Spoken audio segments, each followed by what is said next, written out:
The Boeing 737 shuddered through turbulence at 37,000 feet, and Gabriella Ghost Voss pressed her forehead against the small oval window, watching storm clouds build like granite monuments in the distance.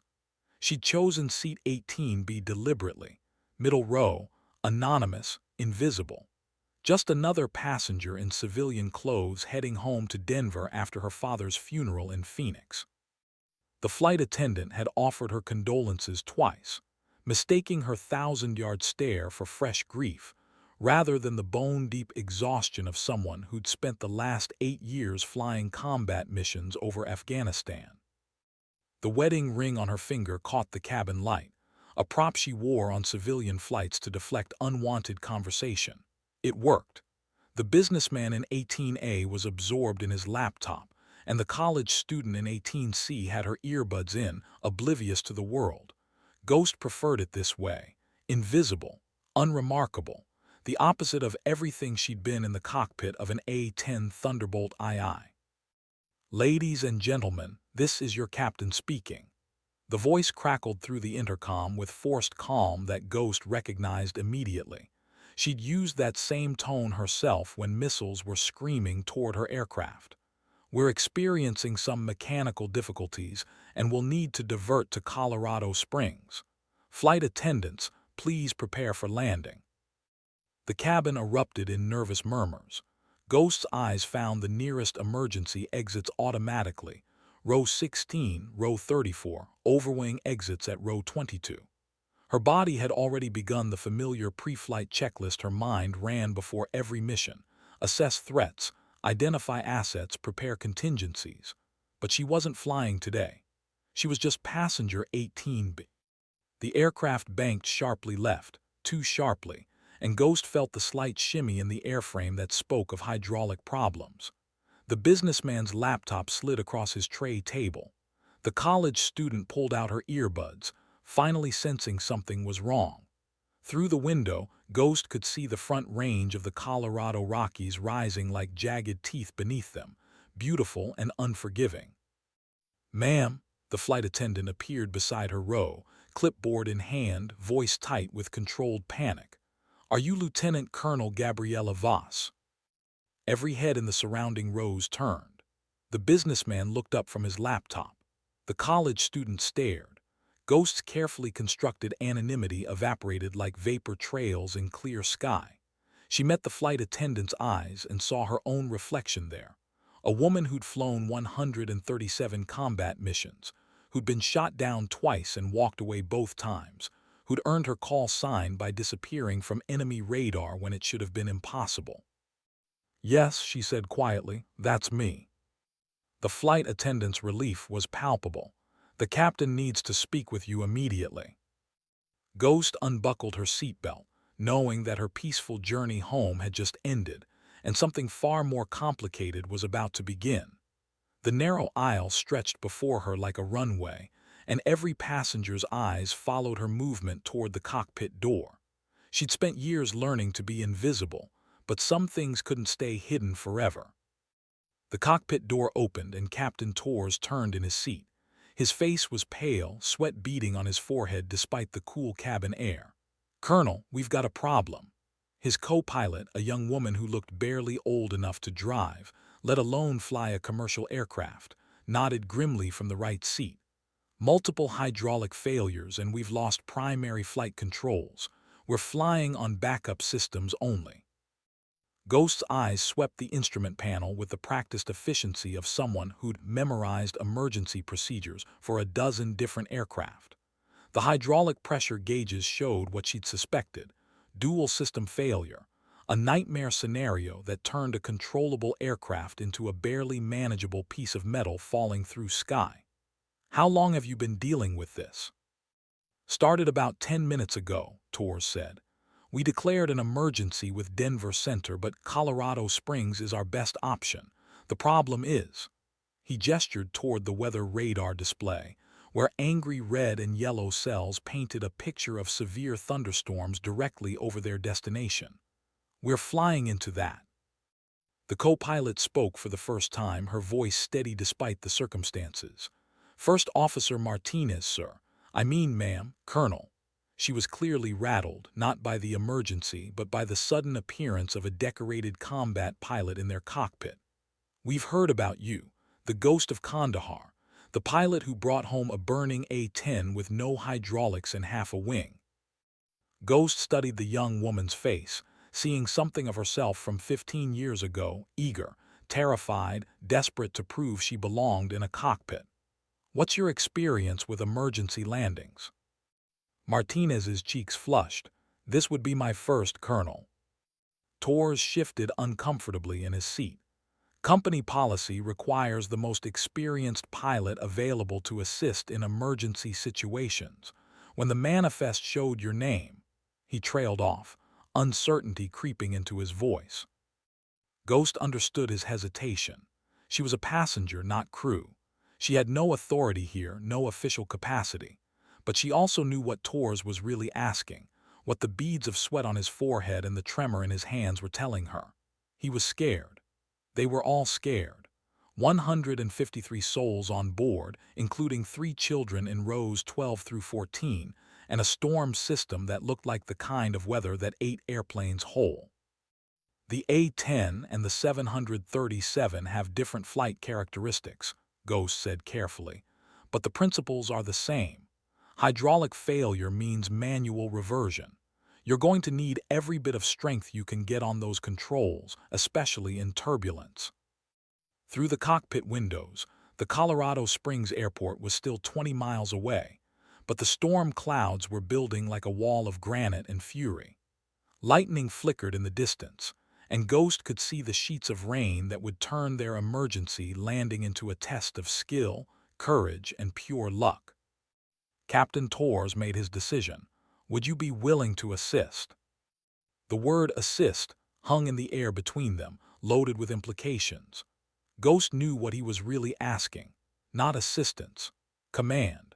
The kind of leadership that came not from rank or regulation, but from the hard-earned respect of someone who'd faced the impossible and survived.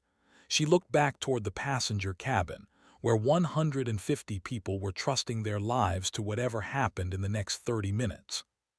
"Move over," she said. The right seat of a Boeing 737 felt strange after years in the cramped cockpit of an A-10, but Ghost's hands found the controls with muscle memory that transcended aircraft type. The yoke was heavier than she'd expected, the backup hydraulic systems providing minimal assist. Through the windscreen, Colorado Springs Regional Airport appeared and disappeared behind sheets of rain and low-hanging clouds.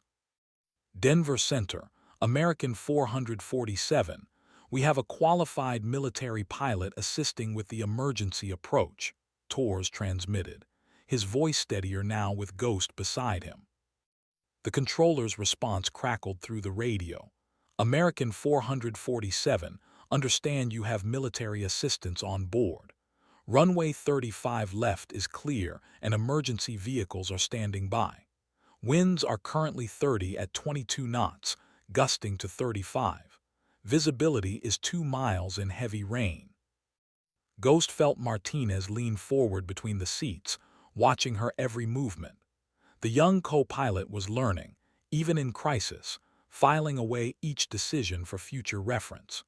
It reminded Ghost of her own early days, flying with instructors who seemed to possess supernatural calm in the face of disaster. "The approach is going to be rough," Ghost said, adjusting trim to compensate for the shifting center of gravity as fuel burned off. "Without full hydraulic authority, we're going to have a higher approach speed and a longer landing roll. Martinez, I need you monitoring airspeed and calling out any deviations." The aircraft bucked through a pocket of severe turbulence, and Ghost felt the flight controls go momentarily slack in her hands before the backup systems caught up. Through the storm, the runway lights of Colorado Springs appeared like a string of pearls against black velvet. Still 5 miles out, but the sight of that concrete sanctuary sent a wave of relief through the cockpit. "Gear down," Ghost ordered. Torres moved the landing gear lever, and they felt the familiar thump and vibration as the wheels extended into the slipstream. The gear warning horn fell silent, replaced by the steady drum of rain against the windscreen and the deeper rumble of engines working to maintain altitude and airspeed through the turbulent air. Flaps 15. The aircraft's configuration changed subtly as the wing flaps extended, providing more lift at slower speeds, but also creating more drag. Ghost compensated with subtle pressure on the rudder pedals, feeling the airplane's response through her feet and hands. Every pilot developed an intimate relationship with their aircraft, learning to sense its moods and responses like a dancer learning to follow their partner's lead. American 447, you're 3 miles from touchdown. Runway in sight. Ghost keyed the radio mic. Negative on runway contact. Still IMC. Instrument meteorological conditions. Pilots speak for flying blind in weather that could kill you if you made a single mistake. The rain hammered against the cockpit windows now with the intensity of a waterfall. Through brief breaks in the weather, Ghost caught glimpses of the ground rushing past below, industrial buildings, parking lots, the geometric patterns of suburban development. They were committed now, too low to go around, too close to turn back. The next few minutes would determine whether 153 people went home to their families tonight or became statistics in tomorrow's news. 2 miles from touchdown, the runway lights finally pierced the storm like a lifeline thrown to drowning sailors. Ghost felt the collective exhale from Torres and Martinez as the concrete strip materialized ahead of them, wet and gleaming under the emergency vehicle strobes, but beautifully, absolutely real. The aircraft was stable on approach, though fighting them every foot of the way. 500 feet, Martinez called out, her voice steady despite the circumstances. She was learning to be a pilot in the crucible of emergency, and Ghost felt a surge of pride for this young woman she'd never met before today. The ground rushed up to meet them faster than it should have, the backup hydraulic systems forcing them to carry extra airspeed for control authority. Ghost pulled back on the yoke, feeling the airplane want to float in ground effect, the cushion of air between wings and runway that could turn a good landing into a disaster if not properly managed. The main gear touched down with a jarring impact that rattled every rivet in the airframe. Ghost immediately deployed the spoilers and thrust reversers while applying maximum braking pressure. The aircraft decelerated reluctantly, rain and standing water making the runway treacherous. Through the windscreen, she could see the end of the runway approaching faster than comfortable.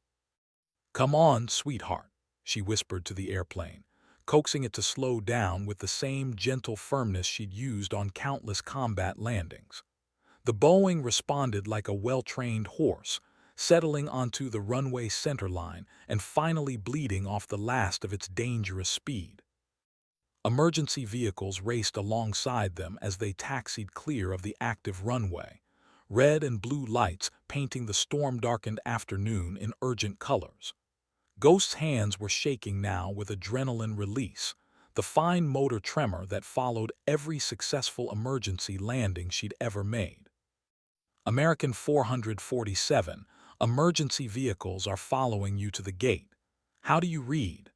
The controller's voice carried a note of relief that probably wasn't supposed to be there. Torres keyed the mic, his own voice unsteady. American 447 is clear of the runway, emergency over. Thanks for your help down there.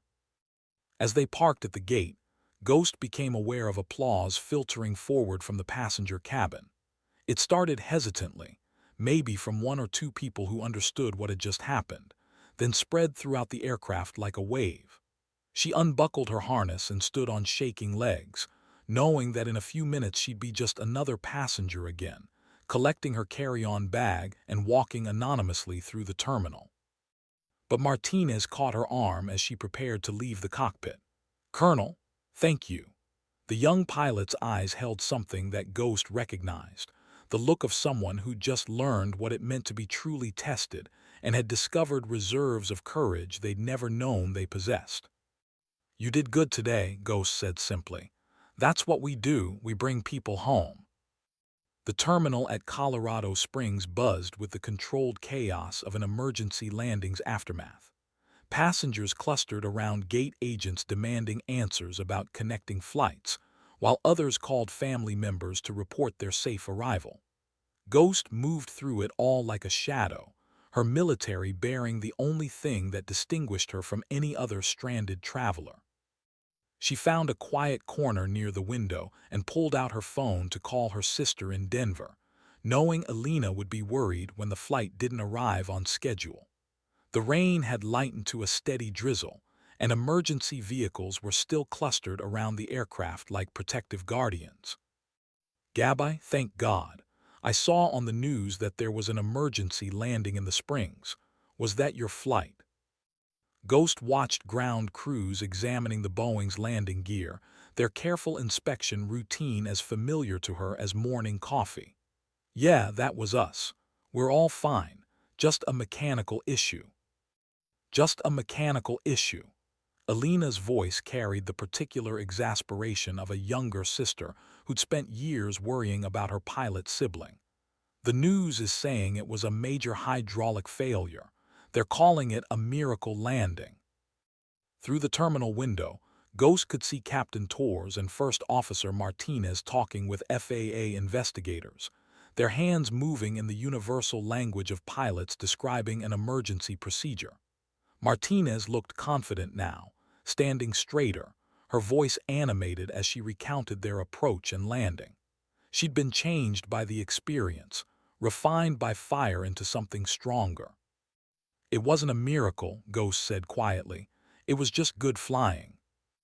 A shadow fell across her table, and Ghost looked up to see a young man in Air Force dress blues, his uniform crisp despite the chaos of the terminal. His rank insignia showed him to be a captain, probably stationed at Peterson Space Force Base. He approached with the careful deference junior officers showed senior ones, even out of uniform. "Excuse me, ma'am, are you Colonel Voss?" Ghost nodded, wondering how many more times today her carefully maintained anonymity would evaporate. The captain's face lit up with something approaching awe. "Captain Marcus Webb, ma'am, 21st Space Wing. I wanted to thank you for what you did up there today." He gestured toward the windows where their aircraft still sat surrounded by emergency vehicles. "My sister was on that flight, Seat 12C." Ghost remembered Seat 12C, a teenager traveling alone, probably heading home from visiting relatives. She'd been one of the passengers who'd looked most frightened during the approach. "Is she okay?" "She's fine. Shaken up, but fine." Webb's voice carried the weight of family responsibility, the particular burden of military members who understood exactly how close things had been. "She said a lady pilot came up from the passenger cabin and landed the plane when the regular pilots couldn't handle it." The oversimplification made Ghost wince internally, but she understood how stories evolved in the retelling. Captain Torres and First Officer Martinez had handled the emergency expertly. She'd simply provided an extra pair of experienced hands. But to passengers who'd felt the aircraft struggling against the storm, who'd seen their lives hanging in the balance, the narrative was simpler. Someone had saved them. "The crew did excellent work," Ghost said. "I just helped out." Webb studied her face with the intensity of someone trying to reconcile legend with reality. "My flight instructor at the academy used to tell stories about the ghost of Kandahar. Said you once brought home an A-10 that by all rights should have crashed in the mountains.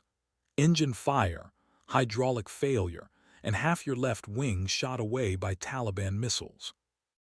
That mission felt like a lifetime ago, but Ghost could still remember every detail. The acrid smell of burning hydraulic fluid, the way the aircraft had wanted to roll inverted every time she reduced power, the terrifying moment when she'd realized her wingman was also damaged and limping home on one engine. They'd both made it back to Bagram that day, but it had been closer than she'd ever admitted in her after-action report.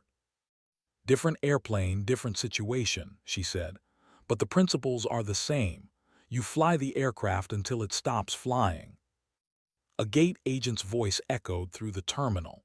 Attention passengers from American Flight 447.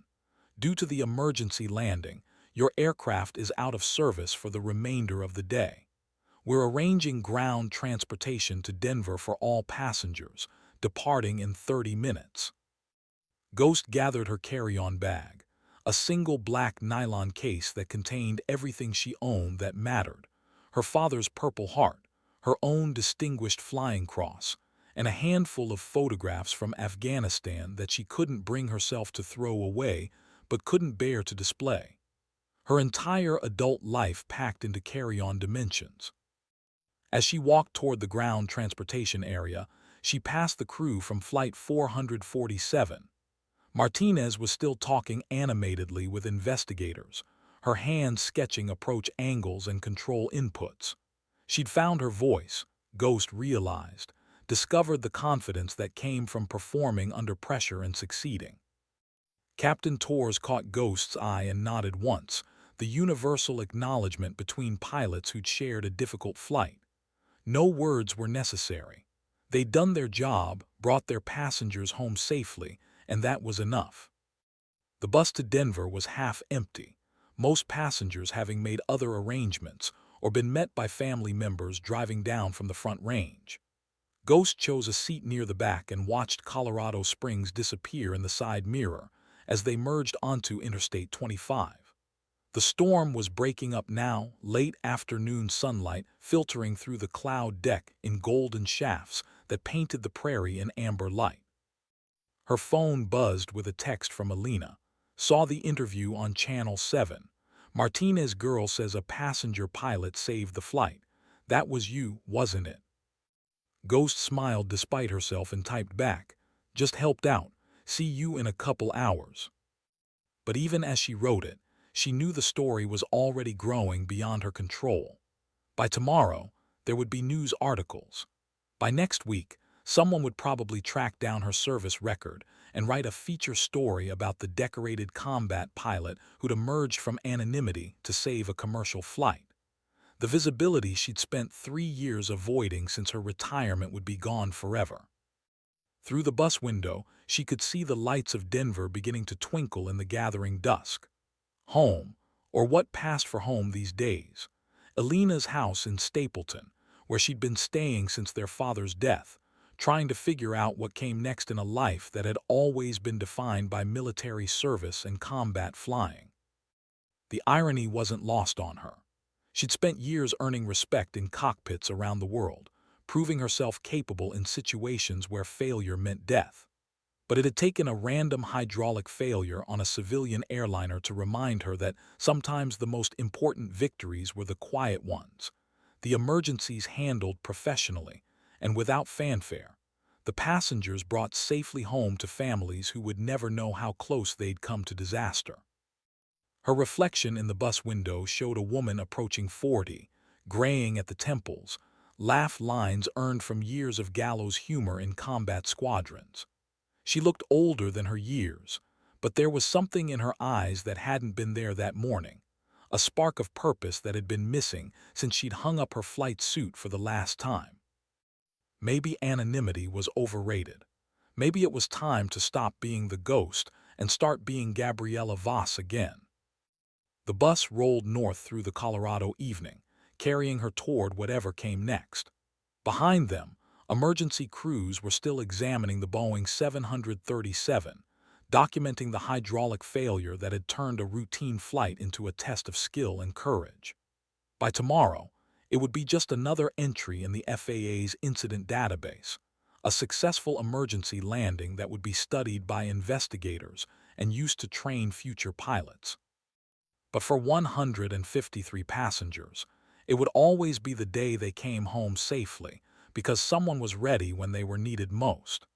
And for Ghost, it would be the day she remembered that sometimes the most important thing you can do is simply show up and do your job, even when nobody expects you to. The lights of Denver grew brighter ahead, and Ghost settled back in her seat, watching the familiar landscape roll past and thinking about tomorrow. There would be phone calls from reporters, probably some from military colleagues who'd heard the news. Maybe even a call from the Pentagon, wondering if she'd be interested in consulting on civilian aviation safety. For the first time in 3 years, the future felt full of possibilities instead of empty space. She was no longer just the passenger in 18B, she was Colonel Gabriella Ghost Voss, and apparently her war wasn't over yet. The story would spread, as stories do, growing in the telling. Passengers would tell their families about the mysterious woman who'd appeared from the cabin to save their flight. First Officer Martinez would remember the calm competence of an experienced pilot under pressure. Captain Webb would tell his fellow officers about meeting a living legend in an airport terminal. But the real story, Ghost knew, was simpler and more profound. It was about showing up when people needed you, about using hard-earned skills in service of others, about the quiet heroism of doing your job well when everything depended on it. It was about coming home safely, whatever that meant, wherever that was. The bus pulled into Denver's Union Station as the last light faded from the western sky. Ghost collected her bag and walked out into the crisp evening air, where Alina waited by the curb with the engine running and worry lines etched deep around her eyes. They hugged without speaking, the fierce embrace of family members who understood how precious and fragile life could be. "Welcome home, Gabby," Alina said softly. And for the first time since retiring from the Air Force, Ghost believed that home was exactly where she was.